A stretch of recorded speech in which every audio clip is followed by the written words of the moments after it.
नमस्कार स्टूडेंट, कैसे हो आप सब। उम्मीद है कि आप लोग अच्छे होंगे। देखिए स्टूडेंट, मैंने आपको कल वाली वीडियो में त्रिभुज के बारे में जितनी भी जानकारी दिया था उतनी जानकारी हो जाने के बाद ही आप इस वीडियो को देखिएगा, क्योंकि इसके अंदर मैं कुछ ऐसी चीज़ें बताने वाला हूं जिन्हें आप तभी समझ पाएंगे जब मेरी आप पिछली वीडियो देखे रहेंगे। जैसे मान लीजिए कि एक समबाहु त्रिभुज है। कौन सा त्रिभुज है? समबाहु त्रिभुज। समबाहु त्रिभुज का मतलब क्या होता है?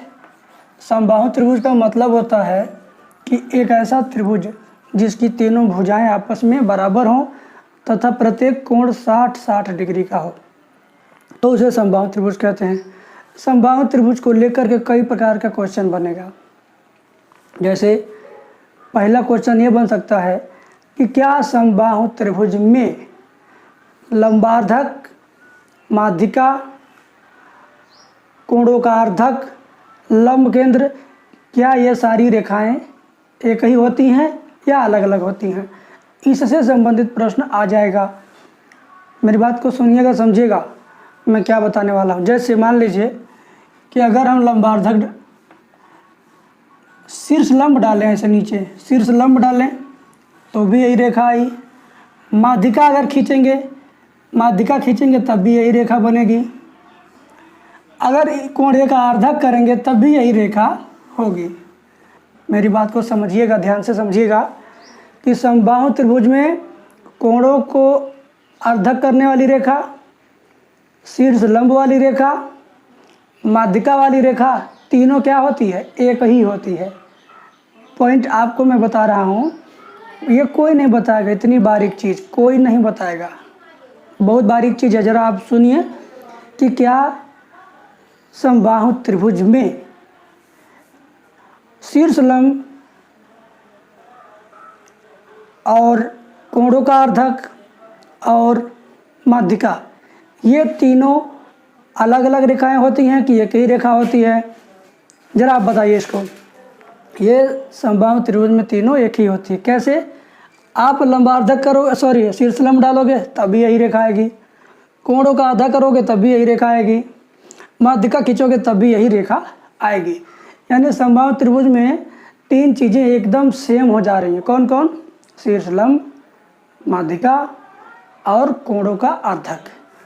तो प्रश्न क्या बनेगा कि समबाहु त्रिभुज में शीर्ष लंब, माध्यिका, कोणों का अर्धक, ये तीनों रेखाएं समपाती होती हैं, समपाती नहीं होती हैं, अलग अलग होकर जाती हैं, या उपरोक्त सभी, या इनमें से कोई नहीं? ऐसा प्रश्न बनेगा बेटा। समझो मेरी बात को, समझ गया कि नहीं समझ गया? समबाहु त्रिभुज में तीन चीज़ें एक ही रास्ते से हो करके जाती हैं। क्या? शीर्ष लंब, माध्यिका, कोण का अर्धक। अगर हम यहाँ से शीर्ष लंब इधर खींचें तो भी वही बात, माध्यिका खींचें तो भी वही बात, और अगर कोण का अर्धक करें तो भी वही बात होगी। मतलब समबाहु त्रिभुज में क्या तीन रेखाएं एक ही रास्ते से होकर गुजर रही हैं। अगर ऐसा प्रश्न आ गया तो आपको कंफ्यूज करेगा, और मैं आपका कंफ्यूजन दूर करने के लिए पॉइंट बता रहा हूँ। अब मैं इसी से संबंधित दूसरा पॉइंट बता रहा हूँ। बहुत शानदार पॉइंट है, ज़रा देखिएगा। ये क्या है? समबाहु त्रिभुज है। क्या है ये? समबाहु त्रिभुज है। इसका नाम वही है जो इसके पहले था। ठीक है, 4 पॉइंट मैंने बताया था आपको। केंद्रक और शीर्ष लंब, और क्या बताया था? लंबार्धक, और क्या बताया था? अंतः केंद्र, और क्या बताया था? परिकेंद्र। लंबार्धक नहीं, परिकेंद्र। ठीक है,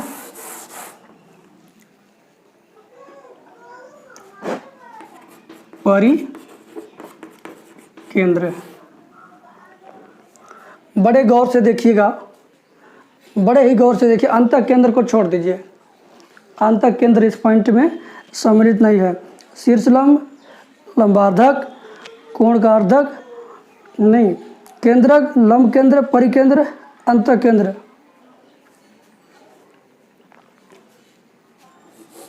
अंतकेंद्र छोड़ देते हैं।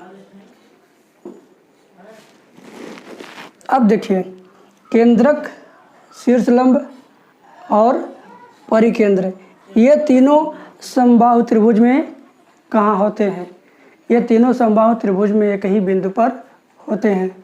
केंद्रक माध्यिका खींचने से बनेगी, ठीक है। केंद्रक क्या होगा?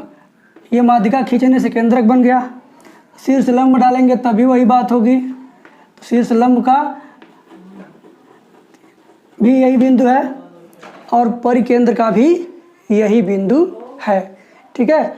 और अगर आप अंतकेंद्र वाली बात करेंगे, अंतकेंद्र वो भी वही बिंदु रहेगा, अंतकेंद्र। क्लियर? तो 1 2 3 4, 1 2 3 4, ये चारों चीज़ें समबाहु त्रिभुज में एक ही बिंदु पर होती हैं। अगर ऐसा आपके सामने प्रश्न आ जाए परीक्षा में कि क्या समबाहु त्रिभुज में केंद्रक, शीर्षलंब, परिकेंद्र, अंतकेंद्र ये चारों, पहला ऑप्शन एक ही बिंदु पर होते हैं, दूसरा ऑप्शन अलग अलग बिंदु पर होते हैं, तीसरा ऑप्शन ए और बी दोनों सही है, चौथा ऑप्शन इनमें से कोई नहीं सही है। तो आप क्या जवाब दोगे? क्या जवाब दोगे? एक ही बिंदु पर होते हैं। समबाहु त्रिभुज की स्थिति में ये चारों आपस में मित्र बन जाएंगे। समबाहु त्रिभुज की स्थिति जब बनेगी तो ये चारों चीज़ें आपस में मित्र बन जाएंगे। एक ही बिंदु पर, यानी एक ही गोल मेज के चारों तरफ बैठ करके, चेयर लगा करके खाना खाएंगे।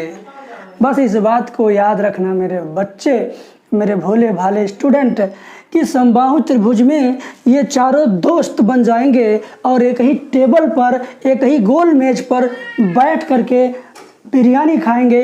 यानी ये केंद्र हो जाएगा समबाहु त्रिभुज में, ये केंद्र हो जाएगा, समझो गोल मेज हो गया। और इसी के किनारे किनारे ये चारों बैठ करके पार्टी मार रहे हैं। बस समबाहु त्रिभुज से संबंधित, केंद्रक से संबंधित, लंब केंद्र से संबंधित, परिकेंद्र से संबंधित, अंतकेंद्र से संबंधित ये बहुत ही बढ़िया एग्जाम्पल मैंने आपको दिया, बताया, समझाया। अगर अच्छा लगे तो वीडियो लाइक कर दो, समझ में आ गया हो तो कमेंट करके बता दो कि समझ में आ गया, नहीं आया है तो ये भी बताओ। इसके बारे में फिर हम अगली वीडियो में डिस्कस करें। यदि आप चाहते हो कि इसी तरीके की वीडियो पा करके पूरा पॉलिटेक्निक एंट्रेंस एग्जाम क्वालिफाई करना, एक अच्छा कॉलेज पाना, अच्छा रैंक पाना, तो आप किसी भी यूट्यूब चैनल पर जाओगे तो कोई भी यूट्यूब वाला आपको पूरा सिलेबस नहीं पढ़ाएगा, सीरियल वाइज नहीं पढ़ाएगा, एक किनारे से A to Z नहीं पढ़ाएगा। लोग बीच बीच में सिर्फ वीडियो डालते हैं चैनल पर और वैसा ही आपको मिल जाता है, जिससे आपकी पूरी तैयारी नहीं हो पाती है।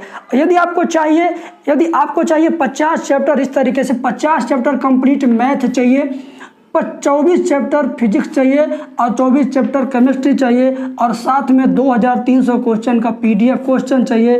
PDF क्वेश्चन भी रहेगा और उसका सॉल्यूशन भी रहेगा।